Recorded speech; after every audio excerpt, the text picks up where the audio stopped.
Hello, hello, hello, and welcome to today's episode of Her Version. I think this is the second time you guys are seeing me today. This podcast is dedicated to sharing stories of struggle to triumph. Today, we are going to be talking about a little bit more of a struggle. This platform allows individuals to tell their truth in order to inspire and uplift others and also educate others, which is what I'm going to try to do today.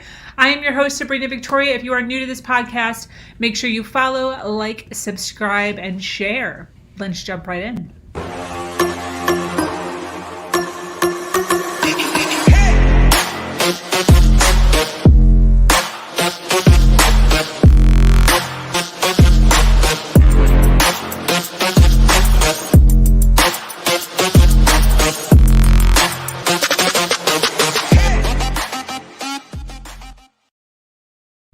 Hello, hello, hello. How is everyone doing today? Listen, I'm coming to you today on a little bit of a subject that I don't normally come on here with. However, I'm going to start. I follow and look up and acknowledge stories, as you guys know, of individuals who have or are going through some sort of a struggle. And most of my stories end with them coming out of their struggle and doing well in their lives. And over the last couple of weeks, there has been news of a couple who went into a struggle and who have not come out of their struggle. And that is what I am going to be talking about today. So I have notes in front of me right now that I'm going to kind of be flowing through. And so it might be a little bit all over the place, but I have so much on my mind. And I just wanted to get it out there because I think that it is so important. And being a person who has gone through abuse, I felt it almost like necessary for me to come on here and speak on this subject. So I'm sure by now you guys have heard the news about the YouTuber or the blogger Gabby Petito and her fiance Brian Laundrie. After seeing the news, after seeing and reading so many news articles, I am seeing over and over and over again, especially in a lot of the narcissistic groups that I follow, that her fiance is obviously being looked at as an abuser, as somebody who was mentally and emotionally abusing her. And as we should know by this point, if you have been following the story, her body was just found a couple of days ago in a national park. It is confirmed that it is her body and funeral arrangements are being made. Because I keep seeing these articles, not funny, but these posts go up, I decided to take it upon myself and not only look at the media and what the media has been saying, because a lot of times that's been skewed. I decided to actually search for the actual real life, like start to finish body cam of the cop that stopped Brian and Gabby, which is causing the media to frenzy around certain key phrases that Gabby said during that, I guess, interrogation or whatever on the side of the road. So I took an hour or so out of my day today to watch the entire thing, took a ton of notes, and we don't know. We don't know what happened. Obviously, it's not looking very good for Brian. And so I'm coming from this as sort of a neutral, but I'm also going to be sharing a little bit of my story and a little bit of how my story relates or can kind of fit into that story, and in a way, I guess, project, whether you agree with that or not, and then kind of give you the moral of the story at the end. So the first thing that I kind of want to jump into is what we know. So for those of you that maybe haven't been following it super closely, I do have a little bit of a timeline here. So Gabby and Brian were engaged. Because of the pandemic, they decided to put the wedding aside for now, and they decided to go on a road trip cross country. Gabby actually went out, bought one of those nice little like utility white vans. They put a bed and some stuff and coolers, and they left. Okay, so they've been together for 3 years, or had been together for 3 years. They left on July 2nd, 2021 of this year, and they were documenting everything. So Gabby has a YouTube channel, she has social media, and their videos, from what I could tell, were filled with hugs and kissing and love and laughter and awesome, beautiful, really great experiences that make you feel like they are the ideal couple. Brian talked briefly during the body cam when the cop was there, the police officer was there. He talked about how Gabby and him were thinking about woofing. For those of you that don't know, that stands for, it's WWOFF, and it stands for, or actually it's OOF, sorry, stands for Worldwide Opportunities on Organic Farms. And it's basically a volunteer program where you go, you live off the land, and you basically don't really get paid anything, but you get paid in food and lodging. And that was kind of their goal. They had a few areas that they were going to hit, and they were going to live and work and eat and just kind of enjoy the experience of the land and then move on. They had 3 different destinations that they were planning on going to. By the way, they're also originally from Florida. So they were going from Florida all the way literally across the country. So that was July 2nd. On August 12th is when they were pulled over. And this is the video that I'm going to be explaining during this, and kind of red flags that I'm seeing that the officers didn't necessarily see. So Gabby and Brian were pulled over because an eyewitness saw them arguing, and they called the police and said there was domestic violence. Now that was August 12th. Now August 25th, I'm going to get back to that. August 25th, so like a week later or so, maybe 10, 11 days, is the last time when Gabby called her parents. So actually had a phone call and called her parents. August 26th, the very next day, is when Jessica Schultz, which is a TikToker, also a van life girl, saw Gabby and Brian, saw their van at Spread Creek, which is a creek in Wyoming, Grand National Park. Then we jump to September 1st. Okay, so again, another week later, Brian Laundrie came back home. So he's back home in the van with no Gabby. We know that Brian and his family also did nothing to help try locate Gabby. So they're engaged. It's the love of his life. And him and his family did absolutely nothing to try to find Gabby. On top of this, Gabby also lived with Brian's family for a really long time. I think it stated like a year she was living with his family.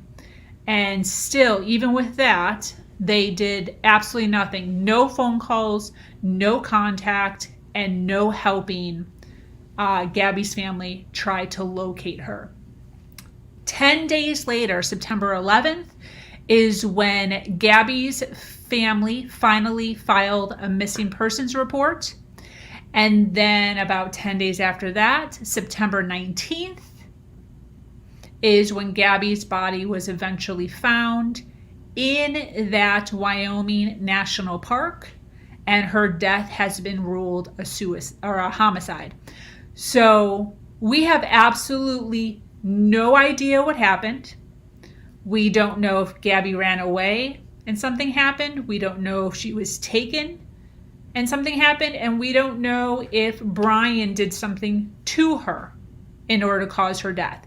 There's absolutely no evidence at the moment of anything other than what I just told you. Now, I want to talk about the video that I saw regarding Gabby and her fiance. The reason I want to go over it is because, first of all, you can see it. It's on YouTube. You can actually go and you can watch the full hour. I'm going to go into detail as far as what I think was important, but it is a full hour, a little over an hour on YouTube. You can see it, just so you know.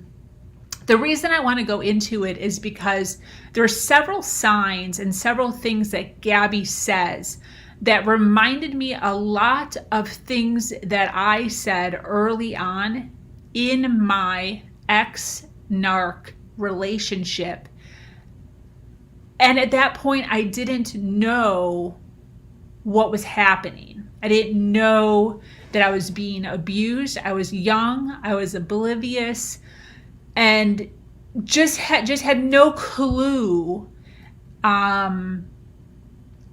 that I was being mentally and emotionally abused. Okay, so let's see. The first thing I want to talk about is the call. Okay, it came from an eyewitness. They saw Gabby and Brian arguing in and outside the van, and this happened on August 12th. So in the very beginning of the video, it shows the police officer driving behind the van, turns his lights on, and Brian is driving. He, while driving with the cop behind him, hits the curb and then pulls over. So the cop gets out. He goes over to Gabby's side, which is the passenger side. And Gabby was 100% visibly a wreck, just like tears and crying and in complete distress. And Brian was fine, like totally calm. The entire video, like I said, was over an hour long.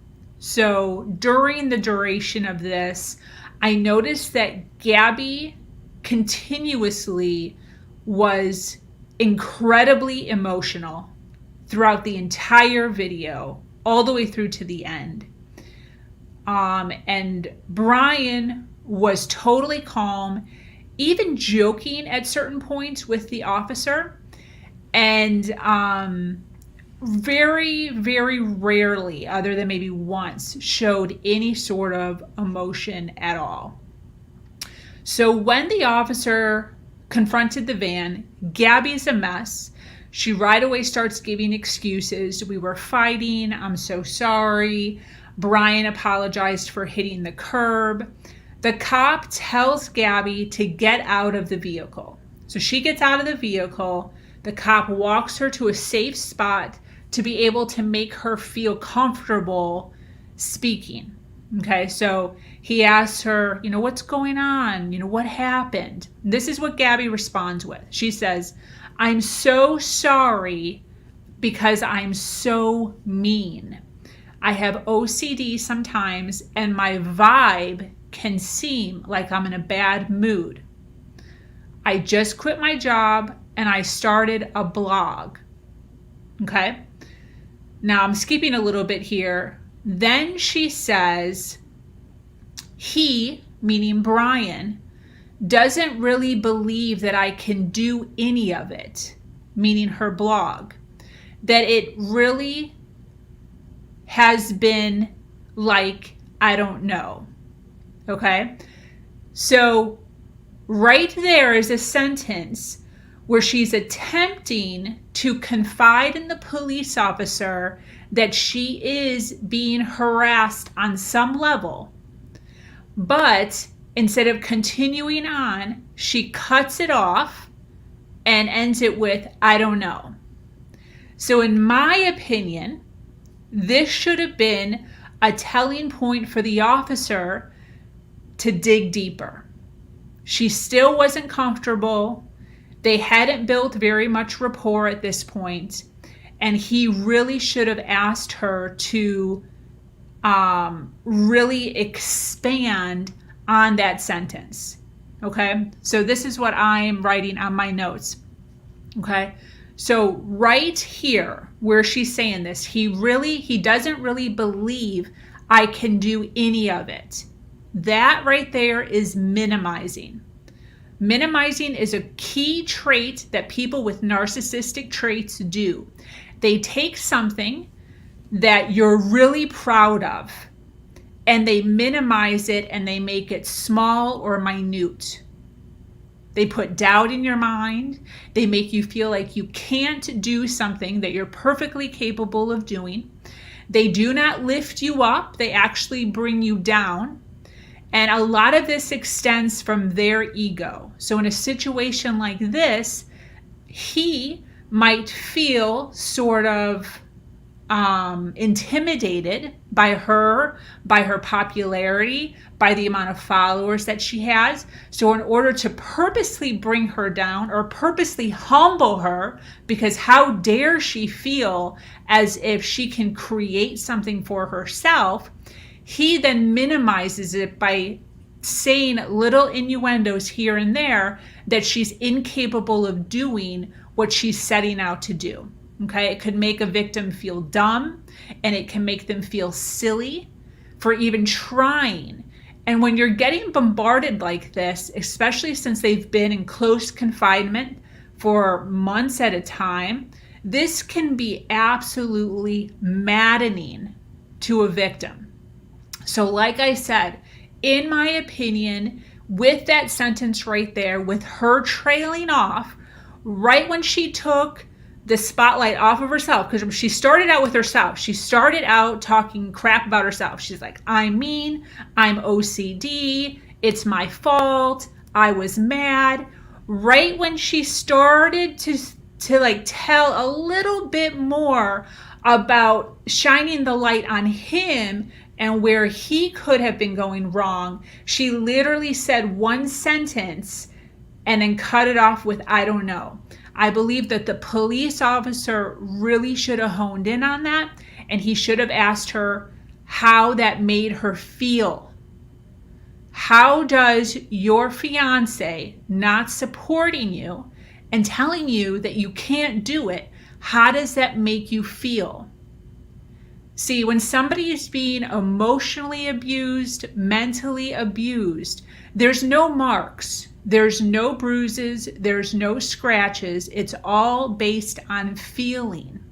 If someone is constantly yanking on your self-worth, this can be absolutely infuriating on the inside. On the inside. Okay? So then she goes on to say that they've been fighting all morning.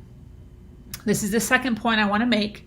They've been fighting all morning, and then at a certain point, and this is when the eyewitnesses saw them, she got out of the car. They were supposed to get out of the car. She got out. He didn't. He locked the doors of the van. Put her bag outside, by the way. So she got out. Maybe they were going to argue outside. He took her bag, opened up the driver's side, put the bag outside, closed the doors, and locked them.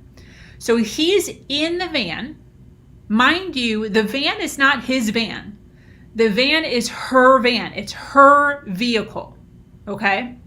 So during this entire hour conversation, when they talked to Brian, they asked Brian, hey, why were we inside and outside the van? His excuse was he was letting her calm down. She needed to calm down. She was a complete wreck. He gave her everything she needed, and they needed space. So he locked himself inside the van. She was outside the van, literally freaking out. Okay? Now back to Gabby. When she was talking to the cop about being outside the van, this again is the sentence she uses. Barely touches on it. She says, he really stresses me out. I'm normally calm, but he just stresses me out. Okay? So she's talking about her being outside the van, him being inside the van. Okay? Now, this just drives me insane. She says that she's normally calm. He stresses her out. Getting a rise out of a victim is something that abusive partners do. The important thing to remember here is that these two people are very young. They're probably very little self-aware as to what's going on, what it was abuse, what is acceptable and not acceptable. And so it's really up to the police officers, older individuals, to really help these young minds break down exactly what's going on here. In my situation, when I was her exact age, I believe she's 22 years old, I literally had no idea. It was literally the same age. I got with my partner when I was about 21, 22, 23. Those few, I had no clue. I was completely oblivious as to what was going on.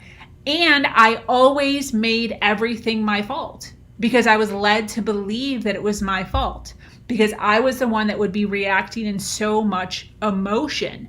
But now I know that I was reacting in so much emotion because I was getting statements thrown at me that were incredibly abusive, demeaning, and minimizing. So again, the officer should have pressed her to explain, what do you mean you're regularly calm? Where are you normally calm? Who are you normally with when you're calm? Does that make sense? Also ask, what about Brian stresses you out?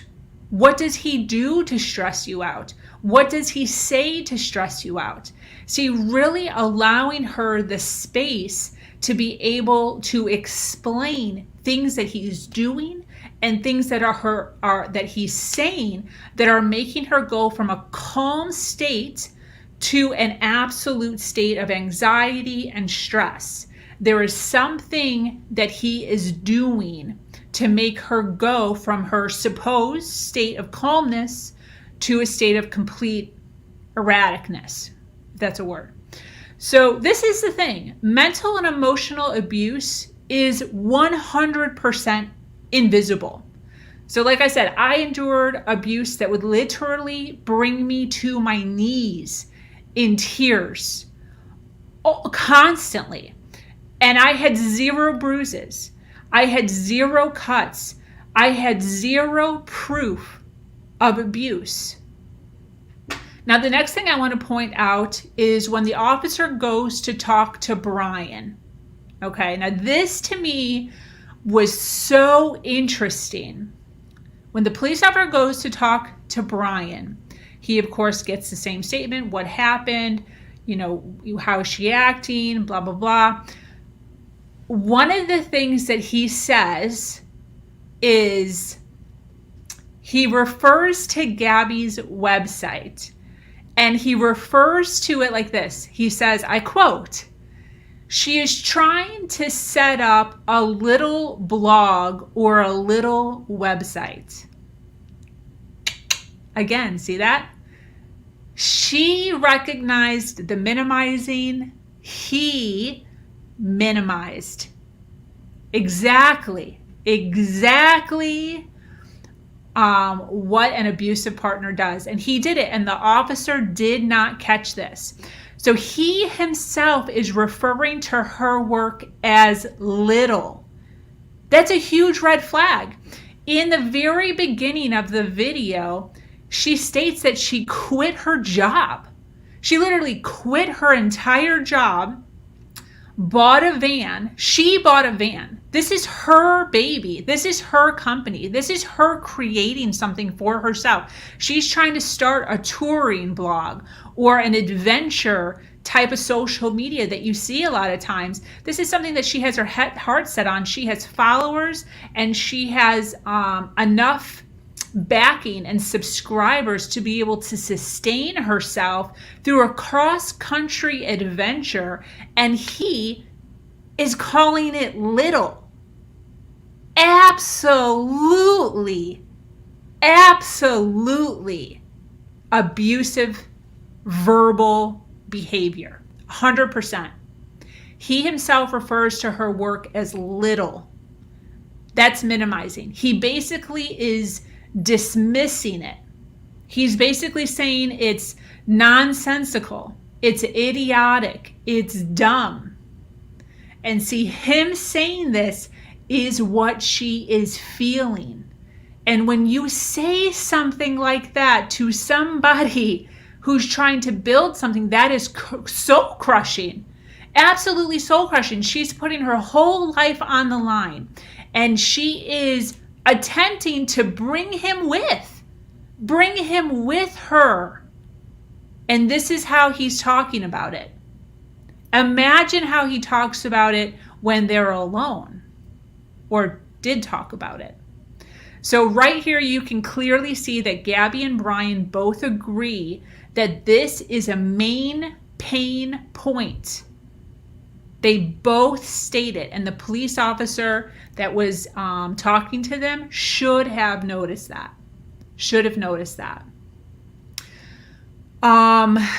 So in the video, Gabby and Brian both agree, there's absolutely no dispute, that Gabby was the aggressor.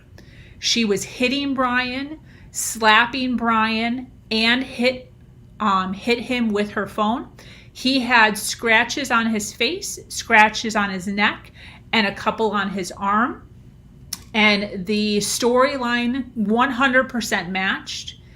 And even the eyewitnesses stated the same exact thing, so she was not covering for him. The eyewitnesses did state that she was the one that was being aggressive with him inside the van. She was the one that was acting completely erratic outside the van, and that he was never seen one time raising his hand to her, hurting her, or hitting her whatsoever. Okay, so I want to make a point here also. Like I said before, she's outside the van, okay? The van is her van. It is in her name. And I watched another interview with the father. I did not get this information from this video. I got this information from another video of an interview from her father. Her father explains, that the van was her van. Brian did not help at all in purchasing the van, was not there for the purchase of the van. 100% her business, 100% her vehicle.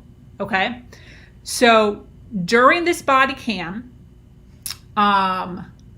they're explaining that she's acting completely erratic outside the van. And this is just my personal opinion. Okay, the van is hers. It's in her name. Imagine if you are being made fun of, poked at verbally, you get to the point of being so heated mentally, and then your partner locks you out of your own vehicle. Like, I can't even imagine how I would, like, the bubbling up of blood would just make me feel so insane. So it would be so frustrating to be locked out of my own vehicle. And it's hot. I looked up the temperature around this month in Utah. It's around 80 degrees. So they're in an open parking lot. She's already fuming from some sort of argument that's happening. And then he throws her stuff, to be nice, outside the van so she has her stuff, and then locks himself inside an air-conditioned vehicle and just sits tight while she's trying to, one, communicate to him, and then two, it's hot as hell outside. Her feelings are hurt. He's completely dismissing her, yet he tells the cops that he's trying to allow her to cool down. I get it. I get it. However, seems a little unfair to me. Rebecca, it does. Police are not trained according to address these abusive events. Exactly. And that is why I really wanted to come on here and push this out and have this available to people, because you don't realize the mental and emotional torture that people can put you under that does not involve physical abuse. And cops are not trained to ask some cops are not trained to ask the right questions to really dig into what is actually going on. This whole interaction for this hour that I watched this, it was incredibly surfacey, very shallow and very surfacey. And I know cops aren't therapists, right? They're not therapists. They're there just to make sure that nobody has murdered somebody, right? Conveniently. However, this could have been somehow alleviated if there would have been a little bit more information shared on Gabby's side as to what was exactly going on to really shed light on this. Now, this is a few things, just to be fair, because Brian has not been convicted of murder. We do not know if Brian was involved at all. For all we know, he could have locked her out of the van again at some point. She could have ran away looking for help, looking for a place to stay, a place to sleep, and somebody else could have gotten her and hurt her, and Brian could have been just asleep in the van, chilling. And then all of this comes to bay when he wakes up. Literally nobody knows. Okay, so this is what I want to say about Brian, just to be fair. First things first, he does for real show absolute sincerity. Yes, Valentina, they did separate them, and I'm going to get into that 100%. You're right. So a few things. During this hour conversation with the cops from beginning to end, Brian did show sincere love for Gabby. He really did say, like, he said definitively on 2 occasions, I love Gabby. I love that girl. Okay. He also offers to switch places with her. So I'll get to you in a second, Rebecca. So he also offers to switch places with her when they say that she might be going to jail. So because she was the one that was the aggressor, they actually were citing her for domestic violence, and they were going to, one of the options was to put her in jail. And they actually told Brian this. They're like, we are going to have to take her to jail. She's a 110-pound soaking wet girl. But, you know, this was called. We can't just shift this under the rug. In Utah, the law states that if there's domestic violence, bruises, scratches, that person needs to go to jail. And Brian actually said to the police officer that he would like to take her spot. He said, can I go to jail? And then the cop said, well, you didn't do anything wrong. And then Brian jokingly says, well, I'll steal your radio. Basically meaning, I'll steal your radio, so then I'll be in trouble, so then you can arrest me. Another thing he says is he admits that he drives her crazy. because he's dirty. I guess she's kind of a clean freak. She likes things clean and tidy.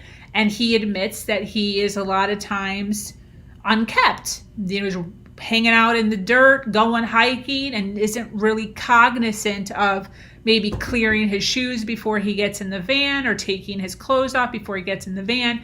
And that frustrates her. He says that. Another thing that happened is he got extremely emotional during a point when one of the police officers found him a place to stay. So they say that they're not going to take Gabby to jail. This is towards the end, that she's going to take the van, and they found him a place to stay at kind of like a women's shelter type place for abused people to stay overnight. And at that point, when they're explaining that, he actually does get very emotional and he says, "Thank you." So that really, made me feel he was being sincere. He also states that Gabby and him are a team. At one point during it, which did wind up happening, he offers to let Gabby have the van, which is silly because it's her freaking van. But he offers, like, she can take the van, I'll take a sleeping bag, and I'll find some place to sleep. Like, I can sleep here at the camp, and she can drive somewhere else in the van. So there were several points during this conversation where he does show empathy or sympathy for Gabby or for the situation. Now, what I want to say about this is this did make me feel warm. This did make me feel good. This did make me go, oh, that's so nice. And this is where it gets sticky, because covert narcissists, which is what I was dealing with in my past relationship, they are really, really good at seeming normal, at seeming empathetic, and they're really good at making their victims look crazy. So again, was this sincere? Was this not sincere? I have absolutely no idea.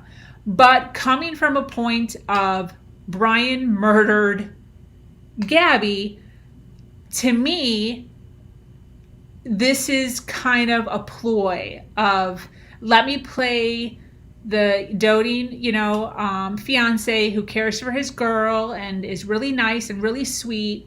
Meanwhile, my woman looks absolutely insane. They're buying the whole thing. Might as well go along with it. Whether that's true or not, nobody really knows. Now, Rebecca, during my narcissistic marriage to my ex, every time there was an episode out in public, he always blamed my emotions. Yes. That somehow it was always my fault.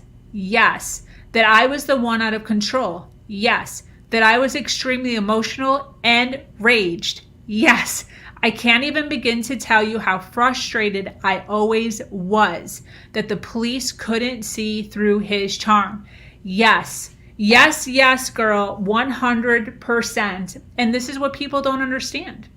This is what people don't understand. And this is the exact story that I am going to be telling later on while I'm speaking here, because it builds up so much inside of you that you literally cannot control your emotions, and you wind up looking like an absolute ridiculous, crazy person for hours. I mean, I would get harassed for hours, 5, 6, 7, 8, 10, 12 hours at a time. By that much time going by, you're just a mess. You're just an absolute mess. So I can't even imagine being in a van with somebody who's making these little tiny itty bitty jabs at you all day, every day, and then expected to stay calm. And then you're getting locked out of your own vehicle and then expected to stay calm. Every reason to not be calm. There's every reason to not be calm. Yes, girl. Yes, 100%. 100% with you. 100. So during this, as Rebecca even just pointed out, the victim actually starts to actually feel crazy because they are ultimately the only one who seems to be acting crazy. She's crying. She's yelling. She's acting like a fool. The witnesses saw it. The police officers saw it.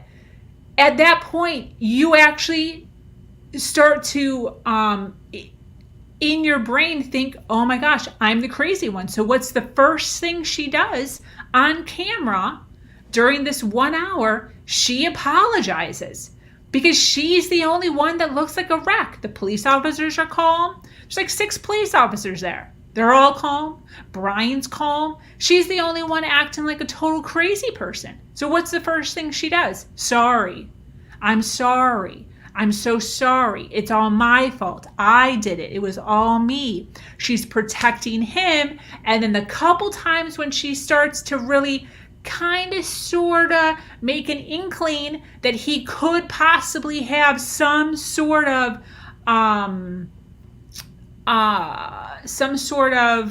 what word am I looking for? I'm going to say edge, but that's not the word I'm looking for. Some sort of edge in this conflict. She cuts it off.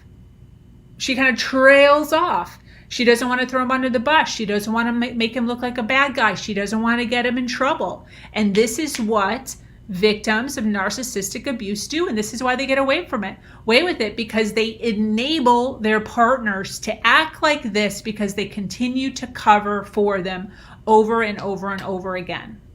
Over and over and over again. Someone who apologizes all the time is known to suffer of trauma. Exactly. And that's, girl, for real. So at the end of this video, Gabby keeps her van, like I said, and Brian is checked into like a hotel type thing.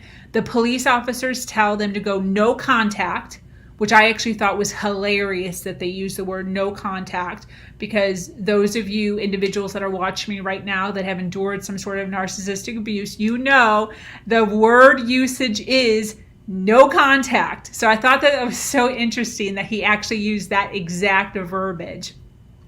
So during this, Gabby does call her parents. They allow her, she's in the vehicle crying her eyes out. She does talk to, very good, Valentine, exactly. They protect their abuser. So during this whole incident, they do give Gabby the opportunity to call her parents, tell her parents what happened, because she thinks she might be going to jail during this whole thing. So she's a wreck, also talking to her parents. Meanwhile, Brian's just calm the whole time. Brian's joking around with the officers. He's talking about van life. He's somewhat making jokes. He's appreciative of them getting him a hotel room and just kind of doing like the whole buddy with the cops. And the facade 100% works, if that's what it is. If that's what it is. Again, I have absolutely no idea. All I'm going off of is the body cam video and a few interviews that I saw with Gabby's parents and just the media and stuff. But from what I saw, speaking on narcissistic abuse and what you see continuously in relationships like that, it's spot on. It's 100% spot on. So all of this information, all of this information doesn't tell us how Gabby died. This video does not share who is the abusive partner, because these officers are not trained to detect mental and emotional abuse, as I already notated, and only concentrate on the physical abuse. And they only concentrate on physical abuse, was exactly what happened. So he had these few scratches on him. He was, had some stuff here, and she admitted to it. And they told her and him face to face, Gabby is the aggressor. You are the aggressor. She was a mess. It was horrible. It was hard to watch. It was really hard to watch. So I want to share a story with you. And the reason I want to share this story is because it can relate so much to this circumstance. And while watching Gabby explain things, I was kind of taken back to my earlier years with my ex and how I acted and how I fought for the relationship. And it really brought me back to that, and it really made me realize how bad it could have gotten if I would have stayed longer than I actually did, which I stayed a really freaking long time. So early on in my ex-abusive relationship, probably first year in, this story takes place probably within the first 365 days to a little over. My ex had rented his first office, and I'm a team player. So I was over there, I was helping, I was putting together furniture, hanging up pictures, clearing out bathrooms, setting up sales material, setting up computers and phones and drawers and organizing and files and all this stuff, okay, on my own time, to be a team player, to help him out and to help him grow. And while all of this happened on a certain night that I'm talking about this, I took it upon myself to vacuum. I grabbed the vacuum out of the little linen closet thing, the little storage closet, and I vacuumed one of the rooms, and I put the vacuum away, and I continued to tidy up or just do stuff in the office. About 5 minutes later, my ex yells out to me. I stop what I'm doing, and I walk towards him, and he's staring into the office that I just vacuumed, okay? As I approached him, he rudely says, "What is this?" And he's pointing to the carpet. And I was super confused. Like, it's carpet. What do you mean? Then he proceeds to tell me that the vacuum marks are going the wrong way. And I'm still confused. Like, what do you mean? It's vacuumed. We got stuff to do. Why do we care about vacuum marks? He then says, "Are you serious? Didn't your parents teach you how to vacuum?" It's a little jabs. And that comment hit me right in the throat. Right? I shoved it down and I responded calmly. It looks fine. There is so much to do. I can re-vacuum later, and now I know. Then he continues to harass me. "I can't believe you don't know how to vacuum. Everyone knows that the marks go in a line to elongate the room. Your marks make the room look small." As he's saying this, I walk away and I continue to clean the area that I was just cleaning previously. And he could have stopped because I very clearly said to him that I'll do it later. But he doesn't. And this is what narcissists do. And this is why, after years and years and years of abuse like this, you hear that people that endure narcissistic abuse are easily triggered. They deal with crazy PTSD. And they have 100% defensiveness 100% of the time. And this is why. So then he continues, because these arguments don't just stop. You don't just say one thing and then stop it. It continues and continues and continues. So he continues. "I have to do everything by myself." Pause. He's waiting for a response. "I can't count on you to do anything." Pause. Waiting for a response. "Can you do anything right?" Pause. Waiting for a response. "What are you doing right now? I can't believe that you can't fix this right now." Pause. "You are unbelievable." Now, during all of these pauses, he's getting more and more frustrated. Louder and louder. And he can't believe that I'm not caving in to do what he's asking me to do. And as the comments continue, as he continues to throw what I now or did towards the end of our relationship called daggers, just keep throwing daggers, just continues to throw daggers over and over and over and over and over and over. And they don't stop. They don't stop until you respond. There's no stopping the daggers. They continue to throw daggers until you respond. And as the comments continued to get thrown at me, obviously the anger inside me starts to boil. And it's so hot that I cannot even stand it. I stop what I'm doing. I walk over to the storage unit, the storage closet. I swing the door open. I pull out the vacuum.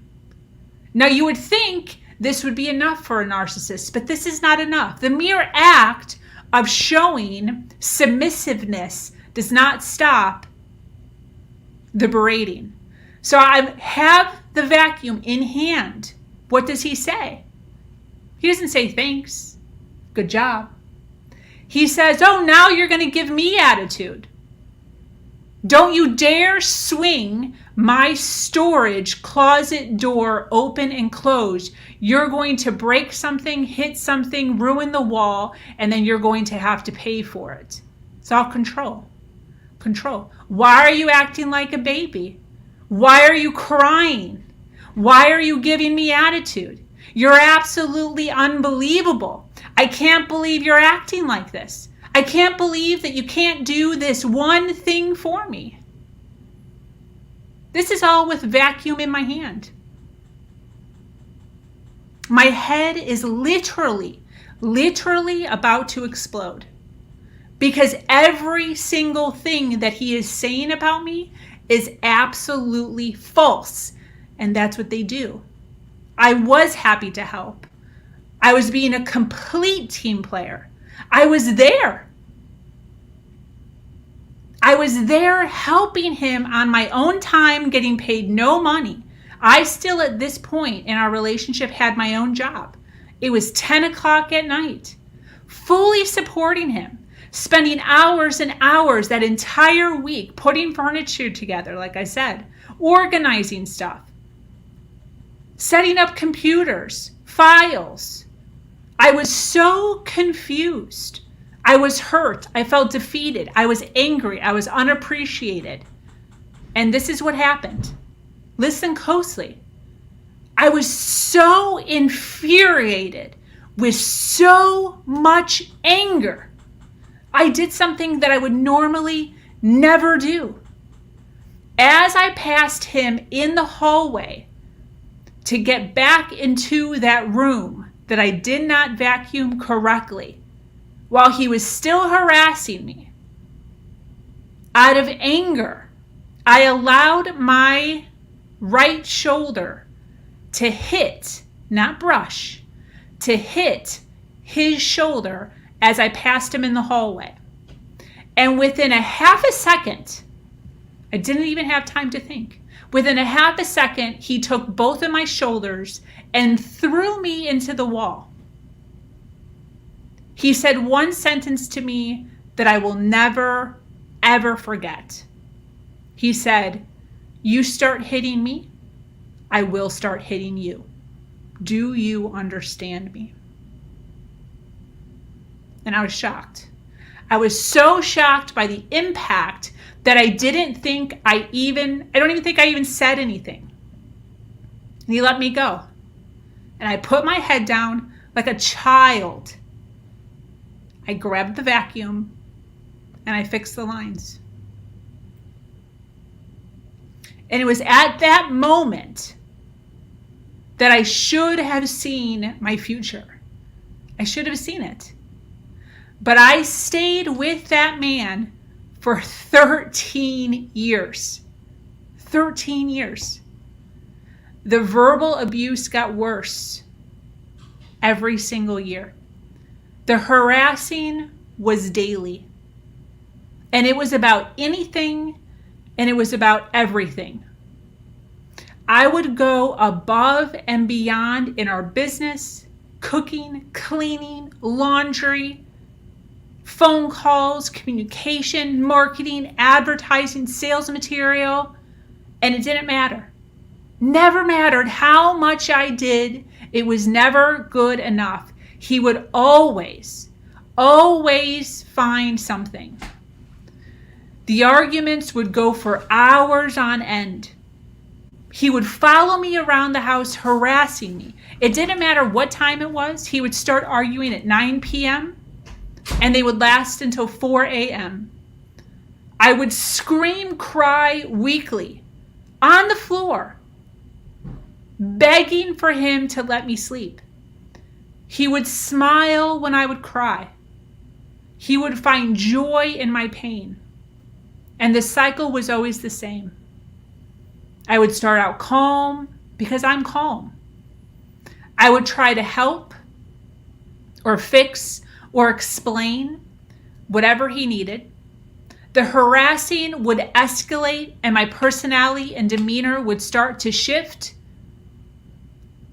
from distressed to desperate to crying to screaming to scream crying on the floor.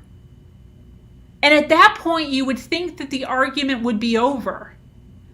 But you see, this is their favorite part of the argument. When you're scream crying, when you're acting absolutely insane, that's their favorite part. Because they've won. Because they're hovering over you with power. Because they were able to get you to that point of breaking. They did that. And they're proud of it. See, at this point is when he would look at me in shame. He'd tell me I was a drama queen. How could you act like this? It's only been 9 hours of harassing and berating. It's only 4 a.m. He would tell me that I was actually, he would often make fun of my heritage. I'm Mexican. He loved to say, "You're a Mexican from the ghetto," even though I'm not from the ghetto. He would tell me that my parents never taught me how to argue calmly like white people. And over the years, as my words and my tears fell upon deaf ears, I got to a point where violence, and that is why I am telling you this story, violence started to enter my mind. Suicide always seemed like a good option, just to make it all stop. I remember confiding in someone about a year before I actually left. And I remember saying to them, I have to get out of here because one of us is going to end up on the front page of the newspaper for murder. Actually, I said that. And it wasn't saying because I was going to murder my ex. I was saying that because I was going to hit him. Because there comes a point where words just aren't enough. When you feel as if your words are not being heard, there's nothing more to do than to act like a complete animal. They make you turn into a complete animal.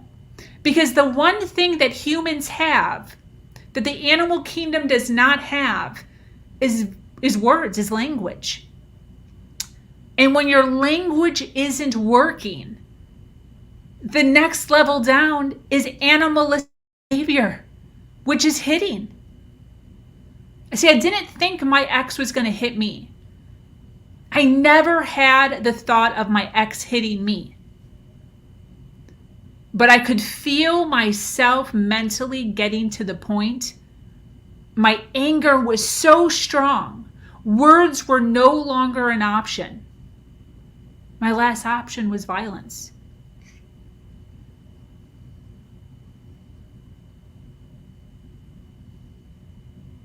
So to point the finger at the boyfriend, to point the finger at the girlfriend, I mean, I have no idea. Narcissists come in all sizes, female bodies, male bodies. But this is what I'm going to say. If you are in a relationship, if someone you know is in a relationship where you are feeling your anger, so this is me speaking to the Gabbies of the world. If your anger is getting to a point where it's turning violent, Gabby was the aggressor in this circumstance. If your anger is getting to a point where you are feeling violence is your only option, because your partner is harassing you to the point of absolute insanity, you need to remove yourself from that relationship. You need to exit that relationship. You need to leave that relationship. If you lash out in any way, if you start violence in any way, it doesn't end good. Even if you kill them, that doesn't end good. If they kill you, that doesn't end good. Lashing out in a violent way, even if you start it, you would be the one who ends up dead. And this is my thought process with Gabby. She is shown in that video as the aggressor. So mad. He makes me so mad. He stresses me out so much. He doesn't believe in me. He's locking her out of her van. Violence. If she would have killed him, no one would have believed her. Unfortunately, she didn't make it. Did she start it? Totally could have. But I don't believe that she started it to kill him. She's just so angry. Words. If you don't have the words, if your words aren't working and violence is creeping in, this is the fate that can happen. This is the fate that can happen. For years, I thought that I was insane. I thought I was absolutely nuts. However, now that I'm in a healthy relationship, see, I used to think,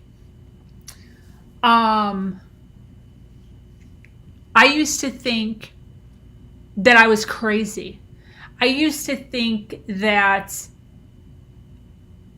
I'm super aggressive and I can't control my anger and it has to escalate from 0 to 100 every single time. But exiting that relationship and entering into a healthy relationship, I never get that feeling. I literally never get the feeling of wanting to hurt someone ever. I never have thoughts of suicide. I never have thoughts of throwing things. I remember I'd be doing dishes and he's freaking harassing me. And I just get this feeling of just wanting to take this plate and just smash it. Just throw it and smash it. And I never did. He did. Now I never get those feelings. My frustration never escalates to being on the floor scream crying, ever. Our arguments never last for more than an hour. They're patched up within an hour. And we move on to more important things. If you're in a relationship where violence is creeping up, there are relationships available to you. You just have to find them where that just is not an option. We are meant to communicate with our words. Finding someone who appreciates that, who acknowledges that, who understands that is the key to having a healthy relationship. It's not about how they look. Communication is key. So I have a lot here. Rebecca, first she said, this is where they know they have full control over you. 100% when you're on the floor crying like a crazy person. He used to smile. Loved that. Rebecca, mine did, and I was arrested and sent to jail because he was attacking me one night. I was released the next day and sought help for my anger. This was the beginning of leaving my abuser. I actually was strangled by him a year later, and the TG and EMTs brought me back to life. Oh my gosh. Exactly. Probably a good idea looking back to have left. See, this is why I created the Her Version podcast. This is why I get on here and I talk about my story so much. Because there are individuals, there are women right now, Rebecca, who are in exact situations like this, and they have no idea that they should be leaving. When it gets to the point where you feel as if you have to put brute force on your partner in order to make it stop, that's when you have to sit back and think. Counseling, therapy, police, reports, exiting. There's options. It doesn't have to end up being murder. The police said this is a homicide. She was murdered. They just don't know by who. Tiffany, reactive to his bullshit. Exactly. That's exactly what happens. We react to their actions. And this is why it's so important to really hone in on your codependency issues, on your empathy issues, and use them for good. The powers that we have as caring individuals, helpful individuals, overly sensitive individuals, loving, caring, these are all amazing traits that individuals take advantage of. They take advantage of our hard work. They take advantage of our love. They take advantage of how caring we are. And it's our responsibility to set hard lines, hard boundaries with what you are accepting and what you're not accepting. Because if you don't, this is how you break. This is literally how you end up breaking. You become bitter. You become jaded. You become angry internally. And things just go insane. Things break. Relationships break because of it. So it's so important to know yourself. Who are you? What are your superpowers? What are the things that you're good at? And make sure that you're using them for good. Rebecca, yes, it's sharing with others to help them see that we too have experience and what they are currently going through. I was a victim, but I'm now a survivor and training as a life coach for domestic violence. I love that. You should be on my podcast. You need to reach out to me. Every Tuesday and Thursday, I interview females with stories like yours. Go back through my feed. I've interviewed dozens and dozens of females who have stories just like yours and are now using their story for good. Send me a message. I'll 100% bring you on as a guest. Valentina, he was slapping her though. He was slapping her. They did say that. He was pushing her, slapping her. But he insisted to the officers that he did not intend to hurt her. He was literally trying to calm her down. And she said that too. He was trying to calm me down. So yes, they did admit that, and both of them did admit that. But he insisted, and whatever, she agreed, I guess, that his pushing and shoving was to like get her to stay away from him, to not scratch him or hit him. It wasn't like a shove, like the story that I told where I was shoved into a wall. He wasn't like pushing her and shoving her violently. He was like holding her, pushing her, and kind of like getting her to stop. At one point, she said that he grabbed her face. He was kind of like grabbing her face like this and pushing her back, trying to get her to stop acting out, basically. Yes, because we let them. Exactly. 100%. Yes, but you know. I know. 100%, Valentina. And this is what I'm saying. And this is why I wanted to come on and give both sides. Brian really did look sympathetic or empathetic. He really did. He showed real emotion. He told us that he loved her, that they were a team. He offered to go to jail for her. There were real things that he did to make me think that he was an okay guy, and maybe this was an accident. Or maybe he did nothing, like I said. Maybe he did nothing. Maybe he locked her out of the van again and she freaking ran away. And somebody grabbed her. They're traveling. They're on the road in like forests and preserves. Anyone could have grabbed her and taken her. Literally, we have no idea. And what's so unfortunate about this is there's not a whole lot of evidence. So like, unless she has like his DNA in the scratches, he could literally just say, I was sleeping in the van, she got out. So this is going to be very interesting to see what actually happens. What's very telling though is they didn't help. That's what's really telling. He loved this girl. They were engaged.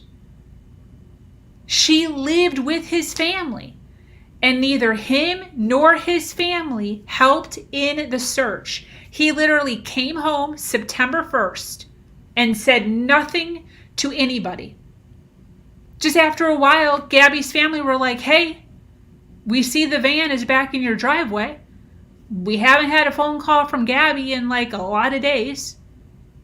What's up? No return phone call, no reaching out, and no help in scouring the land trying to find this girl. They did nothing. I can now too. Awesome. Valentina. Unfortunately, he has the law on his side. I agree. 100%.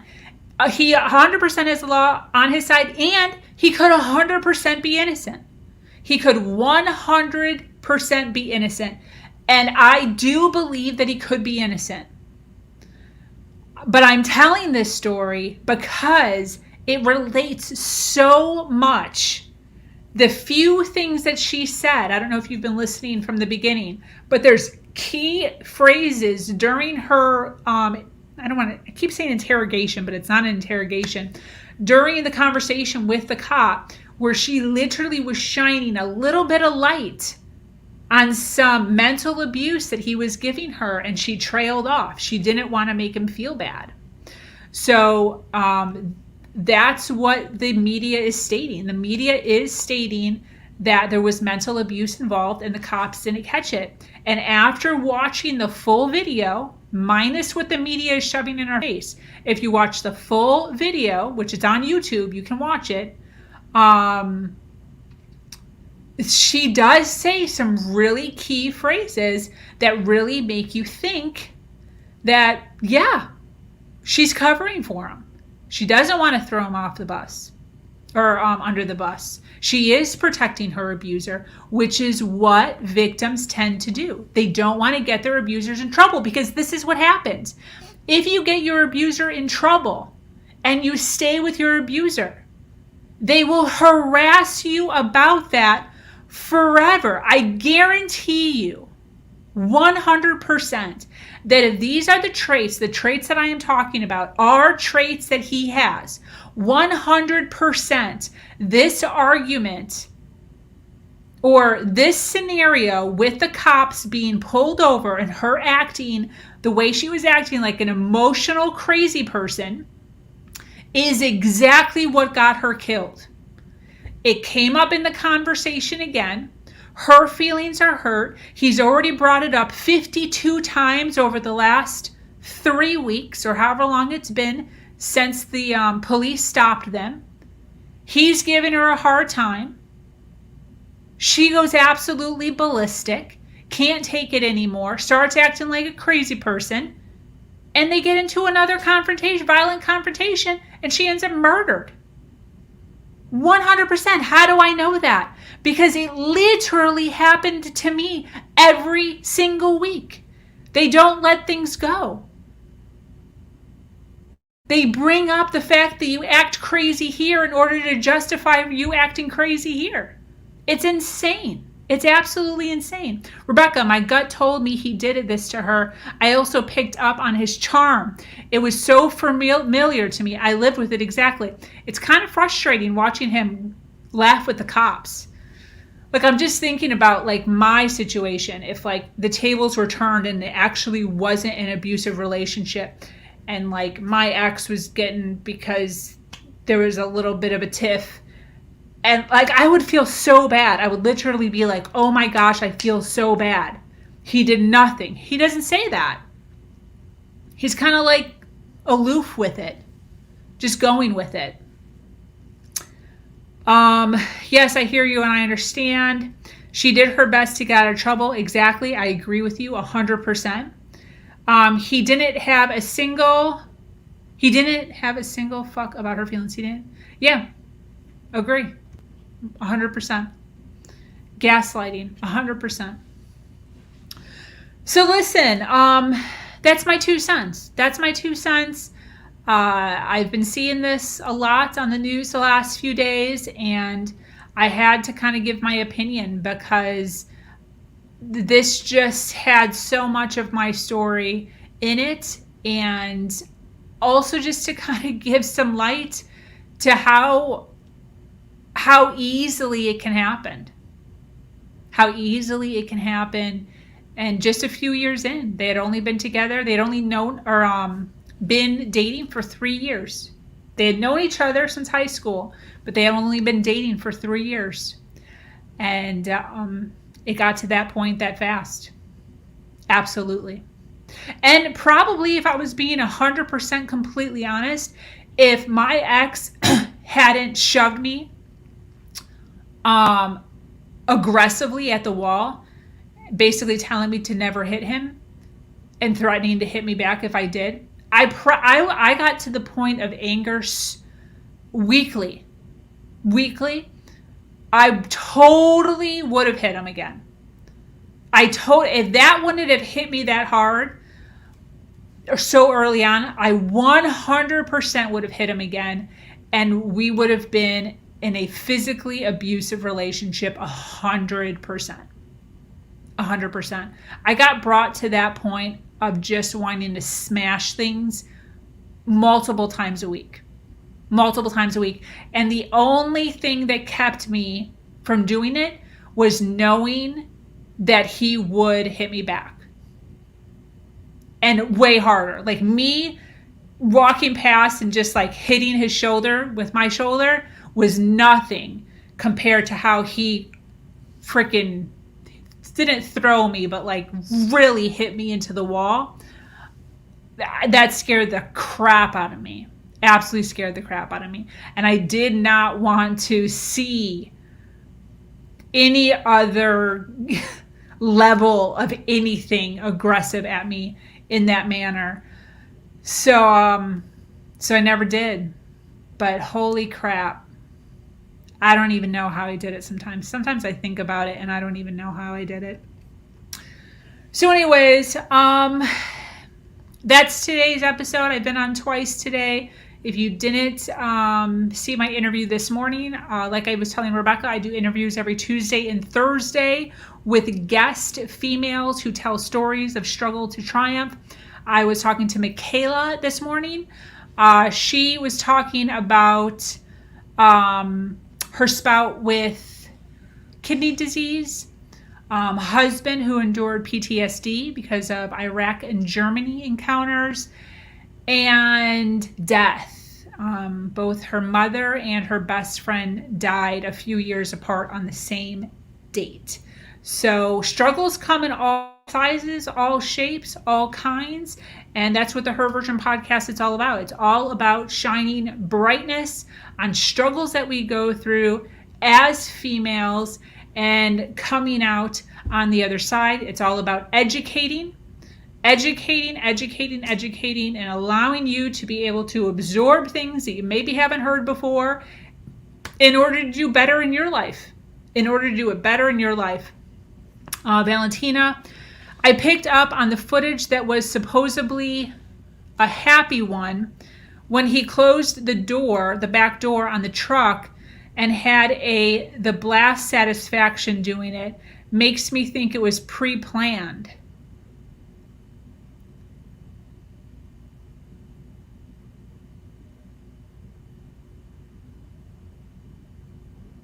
Oh, that's interesting. I could see that. Yeah. Wow. I have absolutely no idea, but I can 100% see that. Definitely. Rebecca, I got to the point where I didn't fear him anymore. That's scary because I'm not a mean person. Yeah, I got to that point too, probably the last 2 years or so. But that's just because I was educating myself, though. Because I started researching things 8 years in. I didn't know what I was even dealing with until 8 years in. I, on the floor, scream crying in the bathroom. And I Googled, why is my boyfriend bullying me? And had no idea. And then all of a sudden, this entire world of narcissism and codependency just opened up to me. And then I silently, quietly researched. I never said one thing to him. I never called him a narcissist. I never explained anything to him regarding the dysfunction of our relationship. I educated myself 100% in all of the avenues, and I basically became two people. So I was the submissive, weak person for him. And then on the other side, I was doing tons of research and I was becoming powerful and independent and taking care of my wealth and my finances, fixing my credit. And he had no idea. He had absolutely no idea. I basically became an actress. And I used all the tactics that they need against him. I praised him constantly. I fed his ego constantly. And he fed into it hook, line, and sinker. And when I left, he had absolutely no idea. None. It was really awesome, actually. So, listen, I am going to close up for the day. I hope you guys are doing awesome. Listen, if this resonates with you at all, and you know somebody in the group of dealing with stuff like this or having dealt with stuff like this, feel free to share, feel free to tag, and get this message out there. If you're in any narcissistic groups, feel free to share. I am open to sharing the message. That is all I try to do.